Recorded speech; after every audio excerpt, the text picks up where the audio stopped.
नमस्कार दोस्तों, मेरा नाम अनुज गोयल है गेट माई यूनिवर्सिटी से। हमारे देश के भावी प्रधानमंत्री श्री नरेंद्र मोदी जी का एक बहुत फेमस कोट है, quality education should be prioritize along with the literacy campaigns.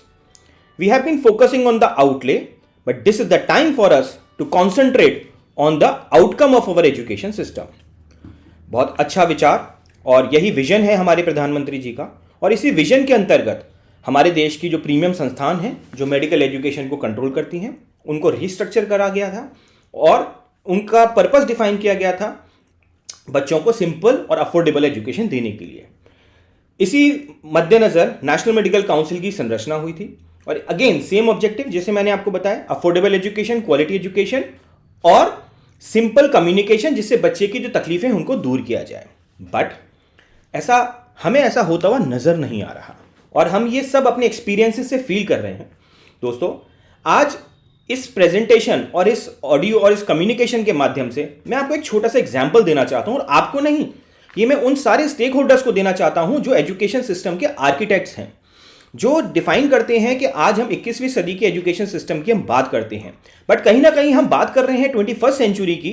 But जो अभी चल रहा है, जिस तरह का कम्युनिकेशन हो रहा है और जिस तरह के कन्फ्यूजन उन मेडिकल संस्थानों के अंदर हैं, उससे तो मुझे नहीं लगता कि अभी हम बहुत जल्दी प्रोग्रेस भी करने वाले हैं। ये एक स्टूडेंट और एनएमसी के बीच का इंटरेक्शन है, पेरेंट का, जहां उनके कुछ बेसिक कंसर्न्स थे जो अभी एडवाइजरी इशू है फिलीपींस को लेकर, और उन्होंने जब कॉल किया तो आप देखिए कितना ज़्यादा अटर कन्फ्यूजन है। पहले एक के पास फोन जाता है, फिर दूसरे के पास जाता है, फिर तीसरे के पास जाता है और अल्टीमेटली आंसर नहीं मिलता। तो आइए दोस्तों, इसको सुनने की कोशिश करते हैं और देखते हैं कि किस तरह का यहाँ पे इंटरेक्शन हो रहा है। राष्ट्रीय आयुर्विज्ञान आयोग में आपका स्वागत है। Welcome to National Medical Commission. Please dial the desired extension number और hold the line while transfer your call to our representative. This call may be recorded for quality and training purpose. Call की गई है parents से NMC को और clarification मांगा गया है जो अभी नई एम्बेसी की एडवाइजरी आई है। Hello, good afternoon MC. Good afternoon madam. अभी आप? हाँ जी सर, योर नेम? हाँ जी सर, एक सेकेंड। अभी आपसे बात हुई है ना मैडम मेरी आपसे?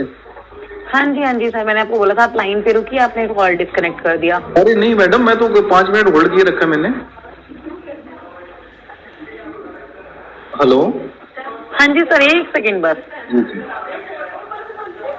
सर लाइन पे ही रुकिए, एक मिनट में आपको एक चीज बता देती हूँ, आप वहाँ से वो रीड कर लीजिए, आपसे क्वेरी सॉल्व हो जाएगी। बताइए। देख सेकंड सर मैं बता देती हूँ। सो दोस्तों, इसमें हमने जहाँ भी नेम ड्रॉपिंग हुई है, Hello? किसी भी एम्प्लॉय का नाम है हमने बीप हाँ कर जी दिया सर, है। ये जो हमारा ना ऑब्जेक्टिव किसी सर को वेबसाइट पे पर्सनली जाके यहाँ पे व्हाट्स न्यू है नाम ना। दिखाने का नहीं है। हाँ जी सर, व्हाट्स न्यू पे आप उसे क्लिक करेंगे ना, नीचे जाके। हाँ, किस में मैडम, कहाँ पे? सर व्हाट्स न्यू जो आता है साइड में। क्या आता है? सर वेबसाइट को ओपन करेंगे ना तो साइड में सर व्हाट्स न्यू लिखा होगा। What's new? ओके, ठीक है। हेलो। हाँ जी, सुन रहे मैडम। हाँ जी 2002 वाले का है। हाँ जी सर, तो सर व्हाट्स न्यू पे ना सर स्क्रीन वहाँ पे चल रहा होगा साइड में, तो ना आप उसको पढ़ लीजिए। FAQ है, 2 FAQ है सर। मैं समझ गया, FAQ मैंने पढ़ लिया मैडम। FAQ पढ़ने के बाद FAQ मैं पढ़ चुका हूँ। अच्छा, आपने पढ़ लिए हैं सर? हाँ, पढ़ने के बाद ही मेरी क्वेरी है, उसके बाद ही मैं उसमें क्लैरिफिकेशन नहीं है, तभी तो पूछ रहा हूँ, फोन किया मैंने आपको। हाँ जी सर, क्योंकि ना सर हमने भी सेक्शन में आपका कंसर्न फॉरवर्ड किया था, तो उन्होंने बोला कि ये चीज इनको बोल दीजिए पढ़ने के लिए, उनका क्वेरी सॉल्व हो जाएगी। मैडम क्वेरी इसलिए सर मैंने आपको बताया। नहीं, एक खाली मेरे को खाली एक आप FAQ पढ़ सकती हैं आप? हाँ जी सर। आपने FAQ पढ़ लिया? आपने पढ़े हुए हैं? सर हमने नहीं पढ़े, हमें भी अभी ही पता चला इसी सेक्शन से। तो मैम किससे उसी बंदे से जो आंसर कर, फिर उससे बात करवाइए ना मैडम, जो आंसर करते हैं इस चीज को, ताकि उसको बोलूंगा ना फिर मैं ऐसे वहाँ पे लिखा हुआ है, ऐसे लिखा हुआ है उसमें, ये क्लियर। ठीक है सर, मैं आपकी ना एक सेकंड सर UG सेक्शन में ट्रांसफर कर देती हूँ कॉल। सो अभी ये फर्स्ट काउंसलर से सेकंड काउंसलर के लिए ट्रांसफर जा रही है कॉल।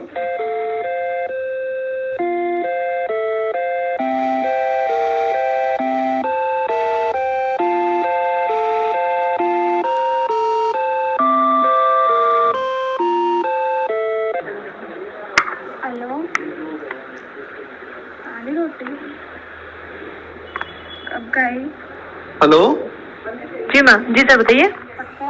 मैडम मेरे बच्चे ने ना फिलीपींस में एडमिशन लिया था बीएसएमडी कोर्स में 2020 के अंदर जी। तो उसका बीएस कोर्स 2020 में चालू हुआ मैडम। हेलो सॉरी क्या कह रहे हैं आप, दोबारा बोलेंगे? मेरे बच्चे ने ना फिलीपींस के अंदर बीएसएमडी कोर्स होता है उनका बीएसएमडी, तो उन्होंने बीएसएमडी कोर्स में एडमिशन लिया मेरे बच्चे ने 2020 में 2020 में। तो बीएस उसका स्टार्ट हुआ 2020 के अंदर, तो जो पूरा होगा अप्रैल 2020 के अंदर 2022 अप्रैल 2022 में पूरा होगा वो। अब बच्चे का एमडी कोर्स स्टार्ट होगा अगस्त के अंदर। ओके। तो आपके जो हमारी एम्बेसी फिलीपींस की इंडिया की, उसने एक एडवाइजरी लिखी कि जो बच्चे 18 नवंबर 2021 के बाद एमडी कोर्स में एडमिशन लेंगे फिलीपींस के अंदर, तो वो इंडिया में प्रैक्टिस करने के लायक नहीं होंगे। ओके। आपने 18 नवंबर वाले पूरे रेगुलेशंस पढ़े हैं सर? मैंने पूरे पढ़ लिए मैंने। हाँ जी। अच्छा तो सर एक्चुअली क्या है ना कि 28 तारीख का जो 18 तारीख का हमारी निकली है जी। और कल जो हम लोगों की जो 18 तारीख की निकली है ना एनएमसी की जी रेगुलेशंस, और जो 28 तारीख की जो नई रेगुलेशंस उन्होंने जो एडवाइजरी डाली है वो अलग अलग है। आई मीन टॉपिक एक है जी। लेकिन जो एम्बेसी ने निकाली है उसके लिए हम लोग वो नहीं है सर, हमारा उनसे कोई मतलब नहीं है। कोई दिक्कत नहीं, आप मेरे को खाली देखिए कितनी मिस इन्फॉर्मेशन दी गई यहाँ पे नेशनल मेडिकल काउंसिल के रजिस्टर्ड टोल फ्री नंबर के द्वारा कि जो एम्बेसी की एडवाइजरी आई है वो एम्बेसी ने दी है, तो आप उनसे बात करिए, उससे हमारा कोई कोरिलेशन नहीं है। एम्बेसी की जो एडवाइजरी है वहाँ क्लियरली लिखा है कि ये हमें जो इन्फॉर्मेशन है ये हमें नेशनल मेडिकल काउंसिल ने दी है। आपने मेरा कल वाला वीडियो भी देखा होगा, उसमें हमने सारे कम्युनिकेशंस आपको दिखाए थे कब कब नेशनल मेडिकल काउंसिल और एम्बेसी ने बार बार पूछा कि बच्चों को तकलीफ हो जाएगी। इसमें आप समझिए, इसको आप ह्यूमन एंगल से देखिए, बट समहाउ एनएमसी का एक अपना स्टैंड पॉइंट था जिसको वो बिल्कुल भी फ्लेक्सिबल नहीं हो रहे थे, लेकिन एडवाइजरी एनएमसी की तरफ से दी गई है, बट यहाँ पे कहा जा रहा है कि हमें नहीं पता। तो कितना बड़ा डिस्कनेक्ट है यहाँ पे, आप समझिए। जो बच्चा 2020 में बीएस कोर्स में एडमिशन लिया है, जिसने बच्चे ने 2020 में, वो बच्चा एमडी कोर्स में एडमिशन लेगा अगस्त में, तो वो वैलिड रहेगा कि नहीं रहेगा, खाली इतना क्लियर कर दीजिए मेरे को। एक सेकंड सर होल्ड कीजिएगा, मैं आपको किसी सीनियर से बात कराती हूँ। अब ये 1 से 2 से तीसरे पे ट्रांसफर हो रहा है। और अब देखिए रिकॉर्डिंग है ना फिलीपींस वाली जो कल मीटिंग है ना 12 बजे, कितना ट्रेनिंग कितनी अच्छी दी गई है यहाँ पे काउंसलर्स को। और ये वही काउंसलर्स हैं जो बच्चों के एजुकेशन और बच्चों को सही इन्फॉर्मेशन देने के लिए जिनको रिस्पॉन्सिबिलिटी दी गई है, और आई थिंक इनकी गलती नहीं है, शायद इनके सीनियर्स ने इनको ट्रेनिंग ही नहीं दी गई है और कोई डाउनलोड ही नहीं है इनके पास। मतलब आप 8 से 10 बार फोन लगाएं, फोन कनेक्ट होता है, और फोन कनेक्ट होने के बाद जो इन्फॉर्मेशन दी जाती है वो आपको क्या होती है हमें नहीं पता। यार किससे बात कराऊं, क्या करूं? देखिए किससे बात कराऊं, कंफ्यूजन ही कंफ्यूजन है, अटर कंफ्यूजन। डायरेक्ट फोन किया इन्होंने। बुला ले से बात करिए। हेलो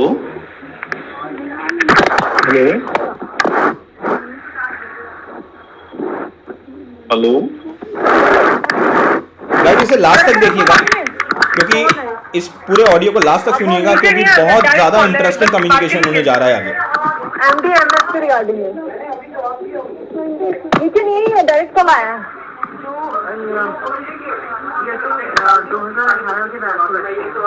वो इंटरनल डिस्कशन चल रहा है, क्या जवाब दिया जाए। सर एमडीएमएस वाला ही है ये मैडम। ठीक है सर। हेलो जी सर, हम लोगों ने ना वेबसाइट पे FAQs डाले हुए हैं, फ्रीक्वेंटली आस्क्ड क्वेश्चन, उसमें आप देख लीजिए, अगर आपको रिप्लाई नहीं मिलता है तो दोबारा कॉल कर लीजिए, उसमें सारे सब रिगार्डिंग आंसर। मैं पढ़ चुका हूँ, मैं भी। ये स्टैंडर्ड रिप्लाई होता है। आपको फोन किया है वहाँ पे भी पढ़ लिया सर आपने? एक सेकंड सर, एक सेकंड, क्या कहते हैं, पढ़ वहाँ भी लीजिए। पढ़ लिया इन्होंने। अब देखिए कोई बात इन्फॉर्मेशन कर नहीं है। लीजिए, करने के लिए हो गया लीजिए। एक सेकंड होल्ड करके मैं सर से बात करा देता हूँ। 10 साल हो गए। अभी इस रिगार्डिंग पता है वेस्ट बंगाल की भी 3 क्वेरी है, मतलब स्टूडेंट्स ने अप्लाई करा और 3.5-4 साल का गैप हो गया, उन्होंने बीच में छोड़ दिया MBBS। अब वो यही So, दोस्तों, यही प्रॉब्लम है, इन्फॉर्मेशन नहीं है। और आप देखिए 18 तारीख के बाद कितने बच्चों ने इसको फोन किया था, और उसके बाद क्लियर इन्फॉर्मेशन दिया गया था यहाँ पे कि आपको कोई दिक्कत नहीं है। मतलब ऐसा क्या हो रहा है कि बार बार अलग बच्चा फोन कर रहा है, अलग अलग इन्फॉर्मेशन दी जा रही है। इतने सारे ऑडियो कॉल्स रिकॉर्ड पे हैं जहां बोला गया था कि 18 तारीख के बाद अगर आपने एडमिशन लिया है कोई प्रॉब्लम नहीं है। आज आउटराइटली बोल दिया कि एमडी में एडमिशन लिया है, तो I think this is very very carelessness. या एक बहुत ही कैजुअल अप्रोच है चीज़ों को हैंडल करने की, जो शायद वहाँ पे जो टॉप में लोग बैठे हैं उनको समझना चाहिए कि कितनी सेंसिटिव ऑर्गेनाइजेशन, कितनी सेंसिटिव इंफॉर्मेशन है और किस तरीके से हैंडल की जा रही है। अभी आगे देखिए, असली कम्युनिकेशन यहाँ से शुरू होता है। एक सेकंड, 2020 में स्टार्ट किया था बीएस का कोर्स। एक सेकंड रुक जाइए, एक सेकंड। आप कहाँ से कॉल कर रहे हैं आप? अच्छा, तो आपने क्या यहाँ रिसेप्शन के थ्रू डायल नहीं किया है क्या? नहीं, पहले आपका जो वो नंबर है ना 1811 जो आपका नंबर है, उन्होंने ट्रांसफर किया है। ट्रांसफर किया है? जी जी। तो उनसे कह सकते हैं 160 पे ट्रांसफर कर दें। मतलब 8 मिनट तक तो यही चल रहा है कि किसको जवाब देना है, किसको ट्रांसफर करना है। अच्छा, क्या क्वेरी है आपकी? मेरी क्वेरी है, मेरे बच्चे ने 2020 के अंदर जी फरवरी 2020 के अंदर बीएसएमडी कोर्स में एडमिशन स्टार्ट किया था। बीएस स्टार्ट हुआ था 2020 के अंदर फरवरी में। हाँ, अब उनका क्या, उसको बीएस कोर्स पूरा होगा जाके अप्रैल 2020 के अंदर। अप्रैल 2020 अप्रैल 2022 में, अप्रैल 2022 में। हाँ, 22 ओके। अब उसका जो एमडी कोर्स है वो अप्रैल 2022 से स्टार्ट होगा, एमडी वाला पोर्शन जी। तो मैं ये चाहता हूँ, मैं जो वो एमडी कोर्स में एनरोलमेंट करेगा इस टाइम पे, वो इंडिया में प्रैक्टिस करने के लिए वैलिड होगा कि नहीं होगा, वो कंफर्मेशन करनी मेरे को एक बार। एक्चुअली देखिए क्या है ना, हाँ, जो ये नया रेगुलेशन आया है एफएमजीएल का, जी जी, वो आपने पढ़ा है? हाँ, पढ़ लिया जी। और जो हमने एफएक्यू निकाला है वेबसाइट, वो पढ़ा है? वो भी पढ़ लिया जी। पढ़ लिया? जी जी। तो फिर आपकी क्वेरी आंसर नहीं हुई फिर भी? तभी तो मैं क्लियर कर रहा हूँ सर, यही मेरे बच्चे ने बीएस कोर्स में एडमिशन लिया था, तो वो बीएस कोर्स 2020 से स्टार्ट हो रहा है, उसका चल रहा है। देखिए जो जिन लोगों ने 2021 से पहले एडमिशन लिया है, पढ़ाई की है, उन पे एफएमजीएल 2021 अप्लाई नहीं होता है, उसमें साफ लिखा है। लेकिन वो मैं बताऊँ ना, लेकिन क्योंकि आपका जो कोर्स है वो 2 पार्ट में डिवाइडेड है, जी जी जी जी, उसको इंडिया रिकॉग्नाइज नहीं करता है, जी जी जी जी, आज की डेट में। जी जी जी जी। लेकिन ये कोर्स है ना 2020 में एडमिशन लिया था, तब तक आपका रूल था नहीं उस टाइम पे। तो उस टाइम पे जो कोर्स था वो एमसीओ से अप्रूव था उस टाइम पे, 2020 में एडमिशन लिया। हाँ, तो फिर उनका लागू नहीं होता है, और क्या? देखो अभी चेंज हो नहीं होता ना, अभी 2020 में जो उन्होंने बीएस कोर्स में एडमिशन ले लिया, तो वो अपनी अलग ओके रहेगा ना उनके लिए। हाँ, उनके लिए तो उन पे तो अप्लाई नहीं होता है। अच्छा, तो लेकिन आपका एक्चुअली 2 कोर्स में डिवाइडेड है ना, तो जहां तक मुझे पता है, और हमने ऐसे जवाब भी दिए हैं लोगों को 1-2 मैटर में, बीएस और एमडी कोर्स अलग अलग हैं इंडिया के अकॉर्डिंग। मैं समझ गया, अलग अलग है, लेकिन मैं बताता हूँ। हाँ, तो अलग अलग सुनिए, अगर अलग अलग हैं और आप अप्रैल 2022 में एमडी कोर्स स्टार्ट कर रहे हैं, जी जी, तो फिर वो अकॉर्डिंग टू इंडियन रेगुलेशन नहीं है ना, क्योंकि इंडियन रेगुलेशन के according MBBS has to be 54 months. नहीं, वो समझ गया, लेकिन जो बच्चा, मैं बताऊं, जो फिलीपींस में कोई भी बच्चा जब एडमिशन होता है, कोई भी +2 के बाद में, वो उनका जो कोर्स होता है बीएसएमडी का कोर्स होता है, उनका स्टार्ट होता है। पहले वो बीएस कराते हैं 2 साल की, उसके बाद में एमडी कोर्स में स्टार्ट करते हैं। वो हर एक बच्चे का, मतलब उनका नियम है हर एक कॉलेज का वहाँ पे भी फिलीपींस के अंदर। जब हमने इस कोर्स में जब एडमिशन स्टार्ट किया, तो उस टाइम पे वैलिड था, एमसीआई ने ओके कर रखा था ये वाली चीजें। लेकिन अब बच्चा पढ़ चुका 2 साल लगातार, अब 2 बच्चा 2 साल पढ़ चुका, अब उसके बाद में वो तो हम बर्बाद हो जाएंगे ऐसे करके। तो अब सर मैं क्या बताऊं, ऑफिशियल पोजीशन है ये गवर्नमेंट की, मैंने नहीं बनाई है। लेकिन आप आरटीआई कर लीजिए, आपको जवाब मिल जाएगा गवर्नमेंट। जवाब देखिए आप, और एटीट्यूड देखिए आप। हमने नहीं बनाई है, हमें नहीं पता, जो है सो है। लॉजिकल एक्सप्लेनेशन इनके पास भी नहीं है, जबकि ये वहाँ के सबसे सीनियर मोस्ट, आई अज्यूम सबसे सीनियर मोस्ट पोजीशन पे होंगे, आंसर कर रहे हैं बच्चों को। ये देखिए आप एटीट्यूड। मैं समझ गया, लेकिन एक कॉमन सेंस देखो अप्लाई करती हूँ ना सर। देखो कि जो मुझे पता है भाई, मुझे पता है, लेकिन मैंने नहीं बनाई है ना पॉलिसी, जिसने बनाई है वो आपसे उसकी बात नहीं हो पा रही है, मैं क्या करूँ? तो अब तो कहाँ पहुंचे हम, किसके बताओ, कहाँ पे जाके प्रार्थना करें, बताओ इसके बारे में सर। आप एक आरटीआई डाल दीजिए। नहीं, अच्छी आरटीआई मैंने डाल रखी है, वो उसका रिप्लाई आया नहीं, मैंने वो 2 जनवरी में डाली थी, मैंने उसका आया नहीं रिमाइंडर, मैंने उसकी अपील भी डाली है, लेकिन उसका रिप्लाई आया नहीं है। अच्छा, हाँ। देखिए ये खुद सरप्राइज हो रहे हैं। मैं आपको आरटीआई की कंडीशन बता देता हूँ। अभी कितनी आरटीआई हमारे पास भी आई हैं जो बच्चों ने शेयर की हैं। सवाल कुछ पूछा जा रहा है और जवाब कुछ दिया जा रहा है, और हर जवाब में स्टैंडर्ड एलिजिबिलिटी कंडीशन की गाइडलाइंस को कॉपी पेस्ट करके चिपका दिया जा रहा है। कई बार तो बहुत इररेलेवेंट आरटीआई की रिप्लाई जा रहे हैं, which is I don't know, वो बिल्कुल ही गलत है। ये सेम चीज मैंने जो आपको मैं फोन पे लिखा बोल रहा हूँ वो मैंने रिटर्न में भी डाला है। 2000 मतलब 13 जनवरी को डाला था मैंने। तो मुझे तो जो पता था मैंने आपको बता दिया, मेरे पास और कोई जवाब नहीं है। तो आप इस बात को बताइए, जो बच्चा 2020 में स्टार्ट कर चुका चीजें, उसको कैसे पता लगेगा कि 2022 में आप लोग चेंज कर दोगे रूल? कैसे पता लगेगा, बताओ तो सही थोड़ा सा। अरे मैं कैसे बताऊं? आप मुझसे पूछ रहे हो, मैं यहाँ पे 6 महीने 5 महीने पहले आया हूँ, मैंने कोई रूल बनाया है क्या? लेकिन रूल क्या ये आंसर है? क्या ये एक्सप्लेनेशन है? क्या एनएमसी को इस चीज का जवाब नहीं देना चाहिए कि क्या ये एड्रेस किया जा रहा है, किस तरीके से बताया जा रहा है कि मेरे को नहीं पता, मैं क्या बताऊं, मैंने यहाँ रूल बनाया है क्या, मैं 6 महीने से ज्वाइन किया हूं? Is this a logical answer? आप बच्चे के फ्यूचर को डील कर रहे हैं, किस तरह से आप हैंडल कर रहे हैं? मैं यहाँ कोई रूल नहीं बना रहा हूँ, मैं सिर्फ लोगों को जवाब दे रहा हूँ। That's it। मैं अपना काम कर रहा हूँ, यहाँ पे जॉब कर रहा हूँ बस। लेकिन कोई कंसर्न आपकी बात बिल्कुल सही है, लॉजिकल है। कि जो लोग पहले एडमिशन ले चुके हैं उनके ऊपर नया रूल एप्लीकेबल नहीं होना चाहिए, क्योंकि वो इनएलिजिबल हो जाते हैं, उनके पैसे, उनका टाइम, उनका सब कुछ वेस्ट होता है। बिल्कुल। लेकिन यहाँ पे हाईएस्ट अथॉरिटी की पोजीशन है ये, तो उसकी बीएस और एमडी कोर्स अलग है, तो वो उनको एमबीबीएस की तरह रिकॉग्नाइज नहीं कर सकते। तो लेकिन अब हम और यही जवाब मनीला फिलीपींस में है ना? हाँ, मनीला की एम्बेसी को भी दिया गया है। तभी तो हमने क्वेश्चन किया, हमें तो पता भी नहीं था जब उसकी एडवाइजरी, जब उन्होंने एडवाइस अभी ये कह रहे हैं जवाब दिया गया है, और उससे पहले जो काउंसलर थी कह रही हमें नहीं पता, फिलीपींस से डायरेक्ट बात करिए। अब डिफरेंस देख लीजिए यहाँ कितना डिफरेंस, नैरेटिव्स में कितना डिफरेंस है। एम्बेसी ने तब हमने आपको फोन किए हैं, उसके पहले हमें पता ही नहीं था। उससे पहले तो जो आप कोई इसमें आपके नियम कानून में कोई अलग से नहीं लिखा हुआ था। आपको जो FAQ है ना, उसके अंदर भी उसमें यही लिखा था, जो बच्चा ऑलरेडी पढ़ रहा है तो उसके लिए एप्लीकेबल नहीं होगा। आपके FAQ में तो यही लिखा हुआ है। लेकिन जब उन्होंने एम्बेसी ने जब लिखा, तब हमने आपको अप्रोच करना चालू किया, भैया क्या हो गया। हेलो, तो आप यही मान के चलिए कि वो आपके ऊपर एप्लीकेबल नहीं है, और आप अपना वो पढ़ाई कंटिन्यू करिए, और क्या। चलो अच्छा, क्योंकि FMGL चैलेंज भी है सुप्रीम कोर्ट, हाई कोर्ट में। मैं समझ गया आपकी बात में। हाँ, तो हो सकता है कि ये चेंज हो जाए, क्योंकि इसके जो प्रोविजंस हैं, कुछ प्रोविजंस ऐसे हैं कि उसको लोगों ने चैलेंज कर दिया है।